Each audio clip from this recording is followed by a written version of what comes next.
জানান দেয় পারস্য উপসাগরীয় দেশটির মানুষের কতটা প্রিয় ছিলেন আয়াতুল্লাহ আলী খামেনি। প্রতিপক্ষের হামলা ও মৃত্যু ভয়কে তোয়াক্কা না করে জনসমুদ্রের ঢল ইস্পাহানের নাকস ই জাহান স্কোয়ারে। এছাড়া জনগণের আরেকটি বড় অংশ ছুটে যায় মাশহাদে ইমাম আলী রেজার মাজার শরীফে, যেখানে শীর্ষ ধর্মীয় নেতাদের সমাহিত করার রীতি আছে।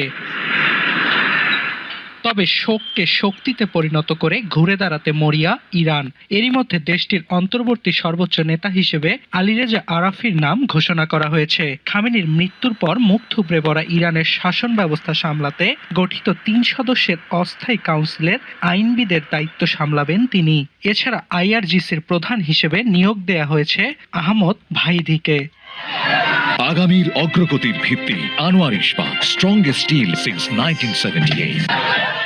শুধু সামরিক শীর্ষ কর্মকর্তারাই নয়, তেহরানে যুক্তরাষ্ট্র ও ইসরায়েলের হামলায় লাফিয়ে লাফিয়ে বাড়ছে বেসামরিক নাগরিকদের প্রাণহানির সংখ্যা। ইরানের রাষ্ট্রীয় গণমাধ্যমের খবর, তেহরানের বিভিন্ন এলাকায় এখনও থেমে থেমে বিস্ফোরণের শব্দ শোনা যাচ্ছে।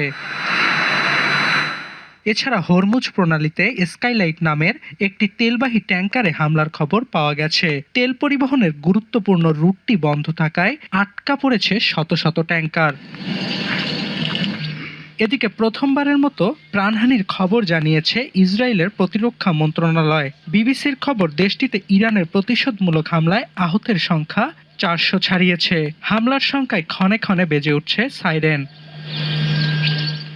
এদিকে খামেনির মৃত্যুকে বিশ্ব মুসলিম সম্প্রদায়ের ওপর প্রকাশ্য যুদ্ধ আখ্যা দিয়ে মধ্যপ্রাচ্যের মার্কিন ঘাঁটিগুলোতে একের পর এক হামলা চালিয়ে যাচ্ছে তেহরান। ইরানের হামলায় বাহরাইনে একটি হোটেল ক্ষতিগ্রস্ত হয়েছে। প্রাণহানির শঙ্কায় মানামার হোটেল ছাড়তে মার্কিন নাগরিকদের আহ্বান দূতাবাসের। এছাড়া বিস্ফোরণের খবর পাওয়া গেছে আমিরাত, কাতার, কুয়েত, সাইপ্রাস সহ বিভিন্ন দেশে।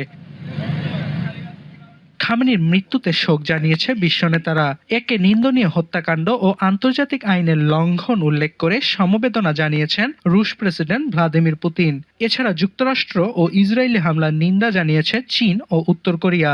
সংঘাত ভুলে শান্তির আহ্বান পোপ লিও চতুর্দশের কণ্ঠেও। অর্ণব প্রসাদ, এখন বিশ্ব।